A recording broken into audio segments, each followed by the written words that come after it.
Irmãos queridos, vamos então abrir a palavra de Deus na carta do apóstolo Paulo aos Romanos, no capítulo 8, a partir do verso 18.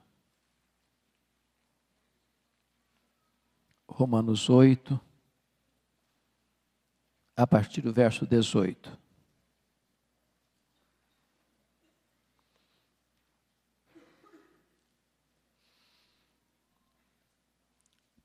Esse texto diz o seguinte: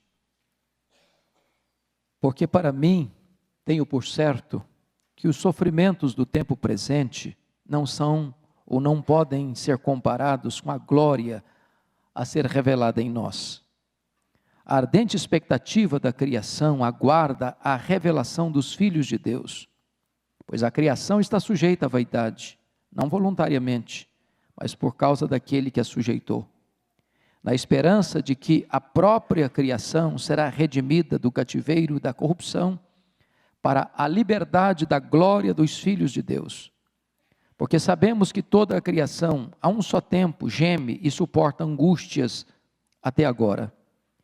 E não somente ela, mas também nós que temos as primícias do Espírito, igualmente gememos em nosso íntimo, aguardando a adoção de filhos, a redenção do nosso corpo. Porque na esperança fomos salvos. Ora, a esperança que se vê não é esperança, pois o que alguém vê, como espera? Mas se esperamos o que não vemos, com paciência o aguardamos.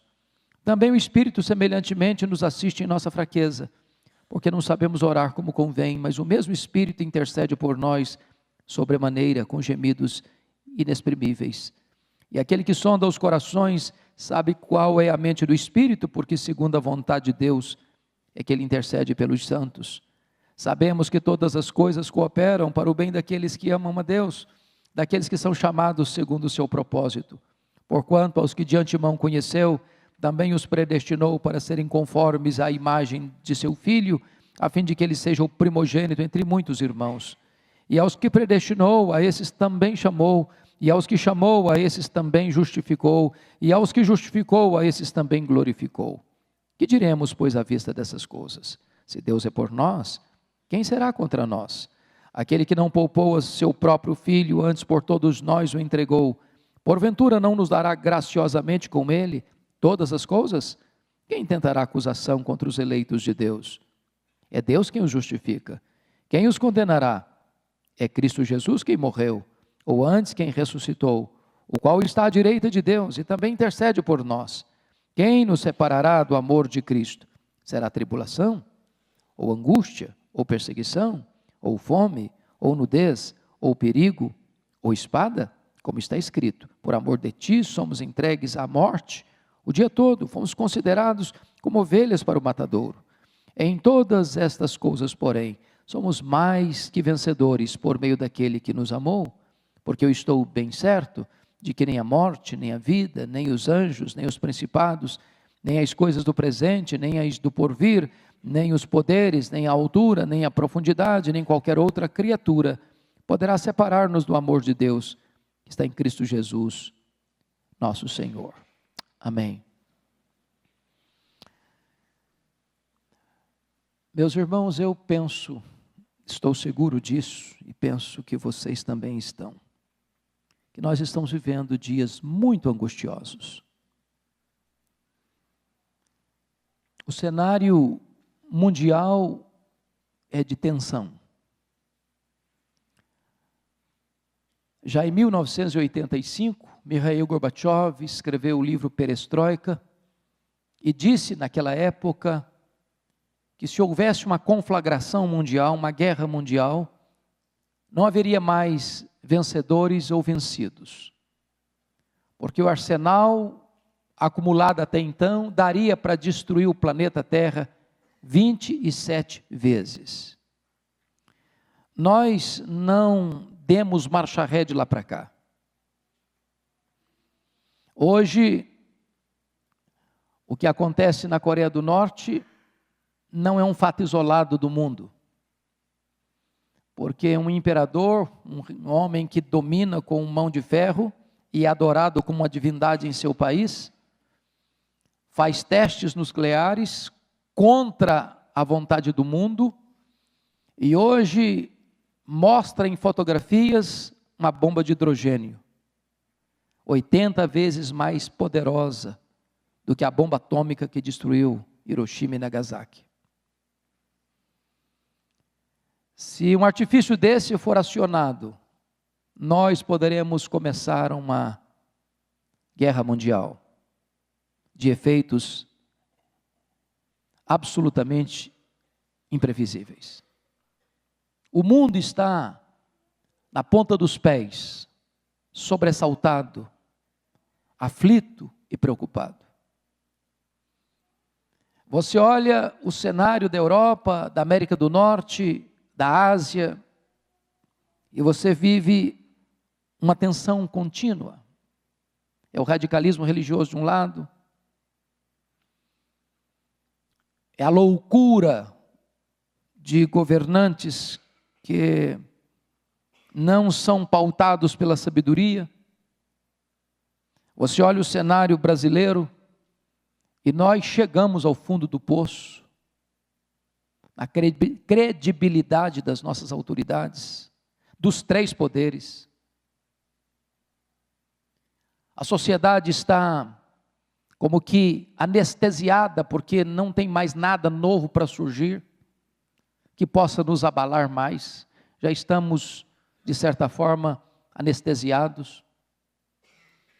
Você olha o cenário da natureza, e você percebe que o poder econômico não cerca a natureza. Você nota as ilhas do Caribe devastadas, você vê uma Cuba atingida, você vê um México abalado pelo terremoto, você vê uma cena de filme de ficção, mais de 5 milhões de pessoas evacuadas da Flórida. Você vê o vento e o mar jogando ao chão mansões, prédios, revirando carros, trazendo um desastre, atingindo pessoas e propriedades. E eu quero lhes dizer que este não é apenas um fenômeno natural. À luz do livro de Apocalipse, são trombetas de Deus que caem no mar, nos rios, na terra, nos astros, sobre os homens, como sinal da ira de Deus, do juízo de Deus, a uma geração que vira as costas para Deus. O texto que nós acabamos de ler, retrata para nós que a natureza, que a criação está gemendo. Está gemendo. E eu chamo a sua atenção para o versículo 21, que diz que a própria criação será redimida do cativeiro da corrupção. Há um cativeiro, há uma prisão, há uma clausura da natureza. A natureza está como que algemada, debaixo de prisões, numa masmorra. E esse cativeiro é o cativeiro da corrupção. Se você notar comigo o verso de número 20, há uma sujeição, pois a criação está sujeita à vaidade, sujeita no sentido de escravizada, de dominada, de prisioneira da vaidade, e ela não se pôs debaixo de prisão voluntariamente. Não foi a natureza que se colocou debaixo dessa prisão, ela foi sujeitada a isso. O pecado não atingiu apenas a raça humana, o pecado atingiu de cheio a natureza. Ela está debaixo, sujeita a essa escravidão, involuntariamente. Mas se você percebe,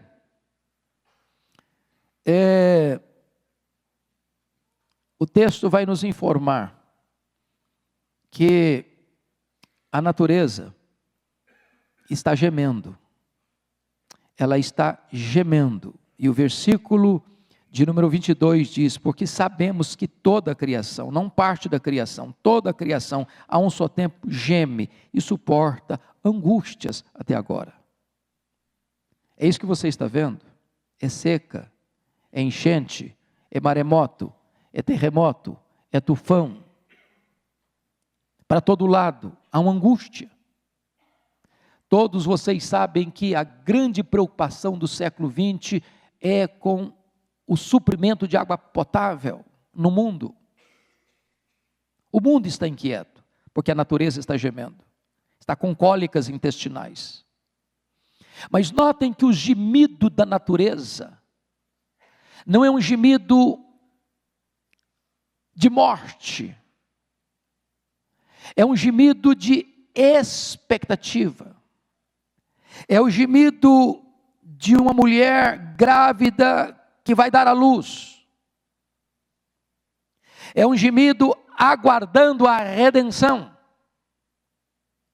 aguardando a libertação, aguardando a restauração, aguardando a manifestação dos filhos de Deus, porque quando os filhos de Deus forem glorificados, haverá novos céus e nova terra, onde habita a justiça, e a natureza será purificada de todos os efeitos do pecado. Então preste atenção, os gemidos da natureza não são de desespero, são de expectativa. Mas o que eu quero trazer à memória dos meus irmãos é que o cenário desses gemidos é tão forte, e isso aponta para nós que a volta de Jesus está mais breve do que nós poderíamos pensar. Se você fizer uma leitura dos sinais da segunda vinda de Cristo, à luz de Mateus 24, você verá que no século 20, no século passado e no começo desse século 21, os fatos não só estão acontecendo como sempre aconteceram na história, mas estão acontecendo com a velocidade caleidoscópica, a velocidade da luz. Os terremotos se multiplicam, os maremotos se multiplicam, os tremores de terra se multiplicam, os fenômenos naturais se multiplicam, e a natureza é como que uma trombeta de Deus anunciando para nós que a redenção se aproxima. Mas notem comigo que não é apenas a natureza que está gemendo. O verso 23 vai nos informar também que a igreja está gemendo. Veja aí o verso 23, pode ler comigo o verso 23, por favor? Vamos juntos?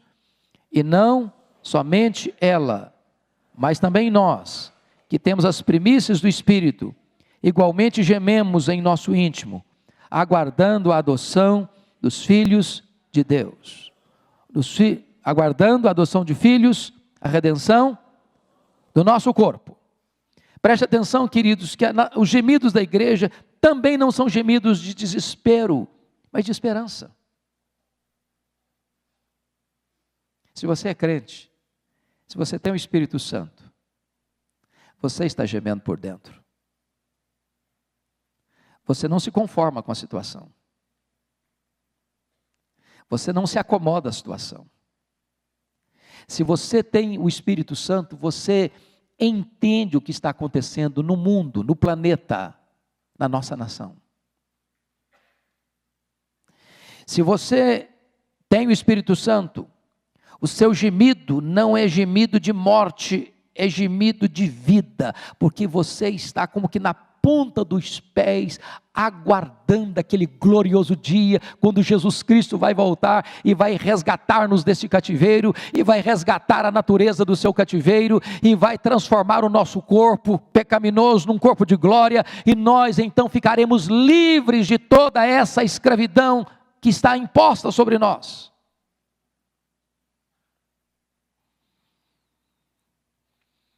E se você perceber, os gemidos não são por aquilo que se vê, mas por aquilo que se não vê. Porque na esperança, diz o verso 24, fomos salvos. Ora, a esperança que se vê não é esperança, pois o que alguém vê, como espera? Mas se esperamos o que não vemos, com paciência o aguardamos. Em outras palavras, irmão, nós já fomos salvos, temos garantia disso, mas a plenitude, a completude, a consumação dessa salvação, nós ainda não vemos, nós aguardamos. É muito maior do que jamais poderíamos descrever. Nós estamos gemendo, não é de desespero, não é de medo, não é de fracasso, não é de derrota. Nós estamos gemendo na ponta dos pés, aguardando com muita expectativa a redenção do nosso corpo, a nossa glorificação, a volta gloriosa do nosso grande Deus e Salvador Jesus Cristo. Paulo avança na sua argumentação para dizer que não é só a criação que está gemendo, não é só a igreja que está gemendo, mas chega no versículo 26, ele vai nos informar que também o Espírito Santo está gemendo. Note que há uma sinfonia de gemidos na natureza, na igreja e no Espírito Santo. Esse gemido está na terra, esse gemido está no céu, esse gemido está dentro de nós, esse gemido está nas entranhas da divindade. Versículo 26 diz: também semelhantemente, o Espírito nos assiste em nossa fraqueza, porque não sabemos orar como convém, mas o mesmo Espírito intercede por nós, sobremaneira com gemidos inexprimíveis. E aqui é algo, irmãos, tão consolador para o nosso coração. Porque nós estamos vivendo num mundo que está gemendo, nós estamos gemendo, e esse Deus que habita em nós, que está em nós, como selo da nossa redenção, como penhor da nossa redenção, como garantia da nossa salvação. Esse Deus que habita em nós e nos batizou no corpo de Cristo, o Deus Espírito Santo está em nós, intercedendo por nós com gemidos inexprimíveis. É com esta agonia, é com esta intensidade agônica que Ele em nós ora por nós ao Deus que está sobre nós. E o que é maravilhoso é que o verso 27 vai nos informar que o Espírito Santo que geme em nós, intercedendo por nós ao Deus que está sobre nós, ora por nós de maneira eficaz, porque é segundo a vontade de Deus é que Ele intercede pelos santos.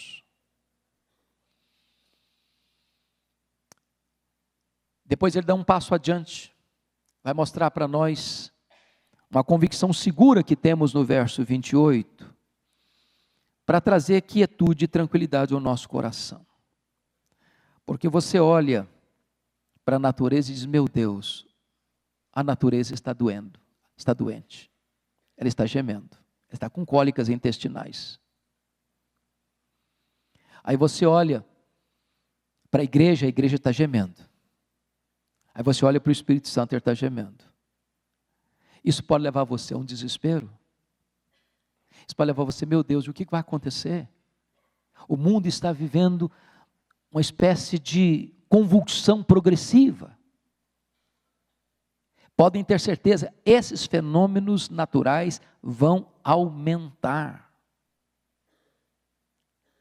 O poder econômico da maior potência do mundo não pode cercar os ventos. Você pode colocar tapume na sua casa, mas você não pode impedir que o vento arranque esse tapume e invada a sua casa. Você pode fazer leitura dos ventos e das ondas do mar, mas você não pode impedir que eles aconteçam. Você está vivendo nesse mundo com tanta tecnologia, mas toda a tecnologia humana não é capaz de resistir ao poder daquele que está assentado no trono e governa a natureza. Você pode ficar intimidado em viver num mundo que geme no estertor da sua angústia, na ponta dos pés, aguardando a volta de Jesus, e você diz: meu Deus, será que eu vou aguentar isso? Será que eu tenho suporte para isso? E o verso 28 vem aquietar o nosso coração. Sabemos que todas as coisas cooperam para o bem daqueles que amam a Deus, daqueles que são chamados segundo o seu propósito.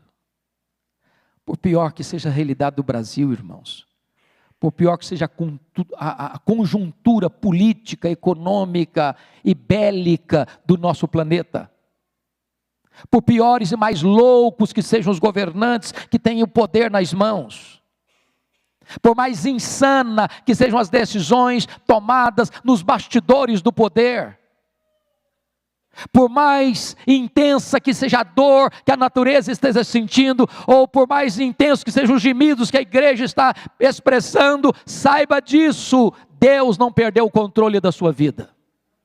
Deus sabe o que está fazendo. Deus não está conduzindo a história para um desastre. Deus não está conduzindo as nações para um desastre. Deus está conduzindo todas as coisas para uma gloriosa consumação. E nessa gloriosa consumação, a vitória será de Cristo e da sua igreja. Nós não precisamos temer, nós podemos confiar. Mas em quinto lugar, você nota um propósito eterno de Deus. Porque Paulo vai tratar de 5 verdades aí, que mostram que ele está no trono e no controle. E a primeira coisa que ele vai mostrar para nós é a presciência de Deus no verso 29. Porquanto aos que de antemão conheceu, também os predestinou. Então preste atenção nisso. Deus te conheceu de antemão. E essa palavra Deus te conheceu de antemão significa literalmente Deus te amou de antemão. Antes que ele criasse o universo, ele pôs o coração dele em você.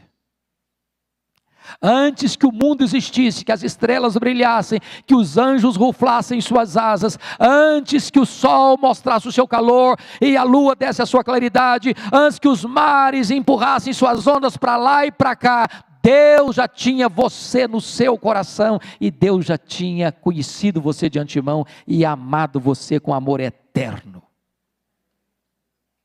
A segunda verdade que traz segurança para nós, nessa turbulência do universo, é que Deus predestinou você.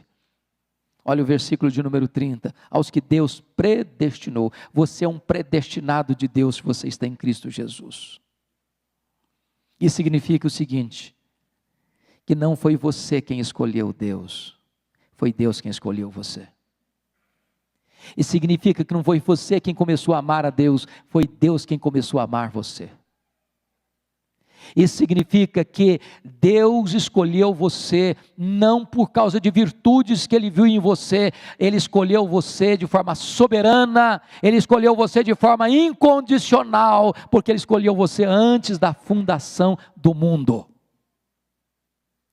A terceira verdade que Paulo está mostrando para nós, para nos trazer segurança, é o chamamento de Deus, aos que Deus predestinou, a esses também chamou. Louvado seja o Senhor, porque você e eu estamos aqui porque fomos chamados.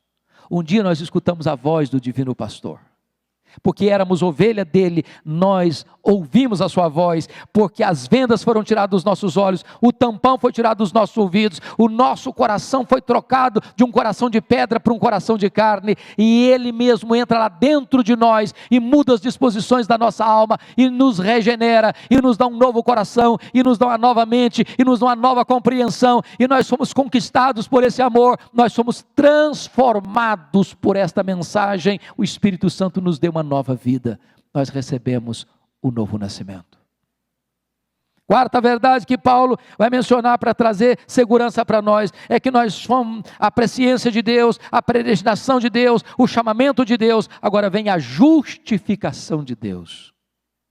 Deus pegou os seus pecados, os meus pecados, os nossos pecados, e lançou todos eles sobre Jesus. E quando o meu pecado e o seu pecado estava sobre Jesus, a lei exigiu a morte dele, porque o salário do pecado é a morte. E quando ele morre pelos nossos pecados, diz a Escritura. Ele quita a nossa dívida. Não temos mais nenhum débito no tribunal de Deus. Estamos quites com a lei, estamos quites com a justiça, nós não devemos mais nada, nós que estamos em Cristo Jesus, nós fomos declarados justos diante do tribunal de Deus, estamos justificados. A quinta verdade que Paulo revela para nós, para nos trazer segurança num mundo que se contorce de dores, não é apenas a presciência, não é apenas a predestinação, não é apenas o chamamento, não é apenas a justificação, mas em quinto lugar é a glorificação. Aos que Deus justificou, a esses Deus também glorificou. a glorificação sua e minha, se estamos em Cristo, não é uma mera possibilidade, não é uma simples hipótese, é um fato absoluto, incontornável, absolutamente convicto. Deus não vai deixar um meio do caminho, Deus vai completar a sua obra. Você já parou para pensar o que significa isso? Você vai ter um corpo igual, semelhante ao corpo da glória do Senhor Jesus. Um corpo que não fica velho, um corpo que não fica doente, um corpo que não fica cansado, um corpo que não sofre os reveses do tempo, porque a eternidade não é mais tempo. Você vai viver 1000 anos, nenhuma ruga vai surgir no seu rosto. Você vai viver 1 milhão de anos, e você não vai ter miopia. Você vai viver 1 bilhão de anos, e você não vai ter problema de surdez. Você vai viver 1 trilhão de anos, e você vai estar tão jovem como quando no dia que você foi glorificado. Nada mais vai limitar você. Você estará glorificado.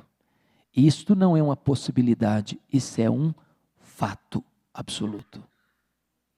Paulo conclui essa palavra de segurança para nós num mundo que se convulsiona de dores e de gemidos, de sofrimento, trazendo-nos uma segurança inabalável. Quando ele faz 5 perguntas: se Deus é por nós, quem será contra nós? Preste atenção nisso. Deus não perdeu o controle porque Ele tem um plano que foi feito na eternidade. Esse plano nunca mudou uma vírgula. Esse plano está sendo levado a cabo e esse plano será consumado plenamente. Segunda pergunta: aquele que não poupou seu próprio filho, antes por todos nós o entregou, porventura não nos dará graciosamente com ele todas as coisas? Esse Deus que já fez o maior, não deixará de fazer o menor. Ele já deu seu filho, todas as demais coisas virão nesse pacote. Nada lhe faltará, nada. O Brasil pode afundar na corrupção. Os poderes constituídos podem perder o rumo. O plano de Deus não vai ser frustrado na sua vida. Terceira pergunta: quem intentará acusação contra os eleitos de Deus? É Deus que o justifica. Eu acho interessante. Eu tive a semana passada a oportunidade de almoçar com o Deltan Dallagnol, um dos procuradores da República, e ele mostrando os arranjos que são feitos no Brasil para os poderosos se safarem da condenação. E agora a ideia não é mais de ser preso na segunda instância, mas vindo para a terceira instância, porque isso demora e prescreve, e a pessoa escapa, etc. E essa é a tentativa do ser humano. Eu fui condenado na primeira instância, eu apelo para a segunda. Eu fui na segunda, eu apelo para a terceira. Eu não consegui na terceira, eu apelo para a quarta. Sempre tem uma instância superior.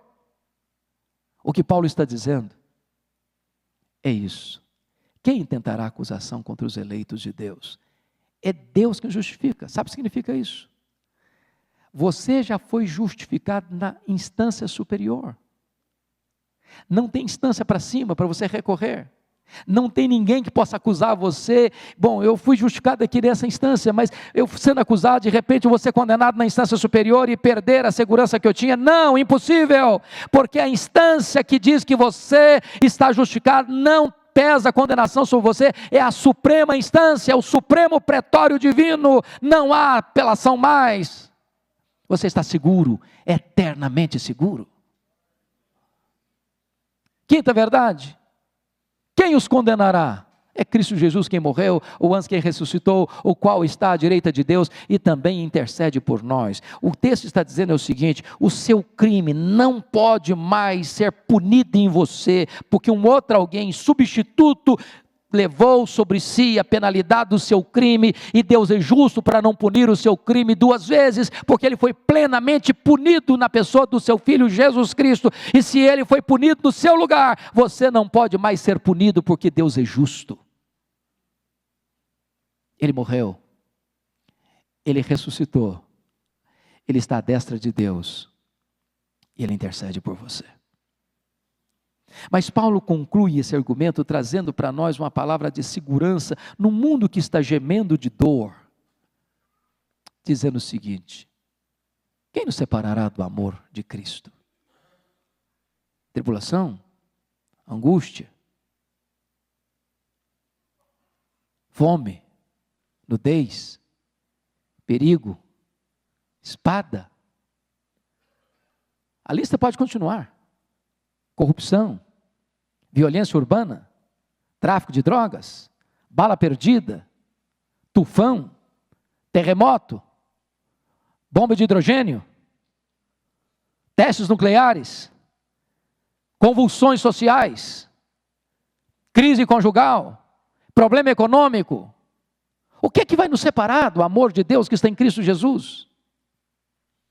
E Paulo reúne os seus argumentos para dizer: eu estou bem certo de que nem a morte, nem a vida, nem anjos, nem principados, nem poderes, nem altura, nem profundidade, nem qualquer outra criatura poderá nos separar do amor de Deus que está em Cristo Jesus, nosso Senhor.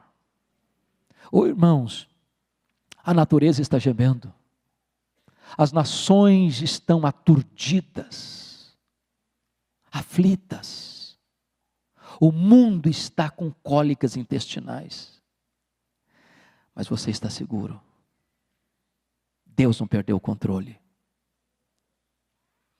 O que está acontecendo hoje não pegou Deus de surpresa.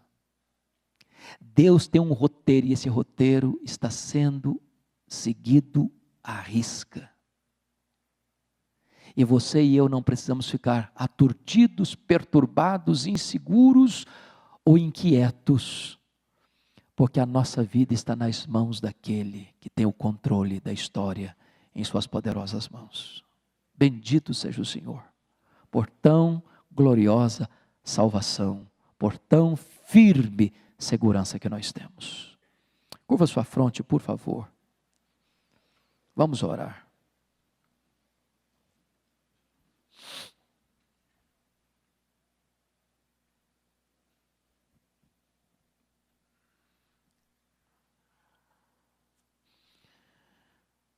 Senhor Deus,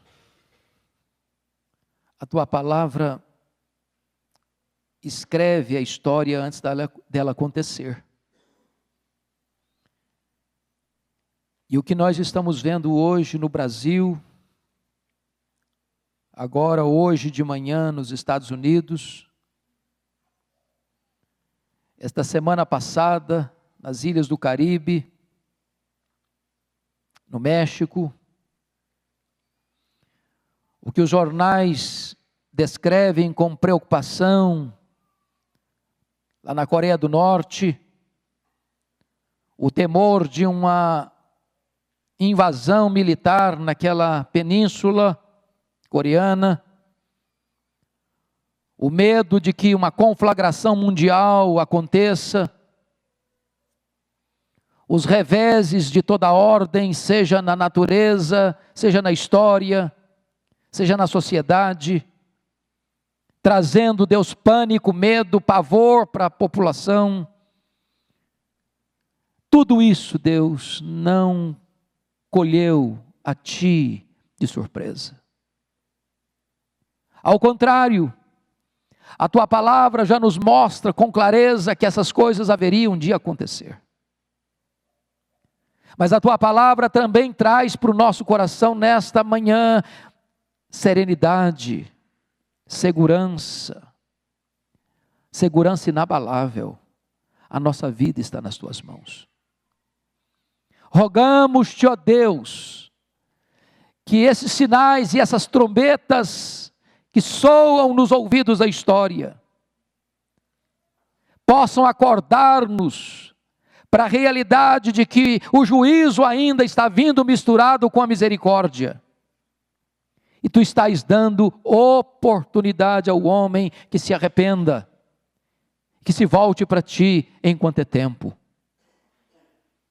Deus, toca o nosso coração nesta manhã. E se porventura há alguém aqui nesta manhã que ainda não se rendeu a Cristo, que ainda não conhece a Jesus como seu refúgio verdadeiro, que nesta manhã se renda aos pés do Salvador e entregue sua vida a Jesus, para que seja perdoado e salvo e tenha segurança eterna. Bendito é o teu nome, Senhor, pela firmeza que temos em Cristo, pela segurança que temos na tua palavra. Oramos com gratidão por isso, em nome de Jesus. Amém.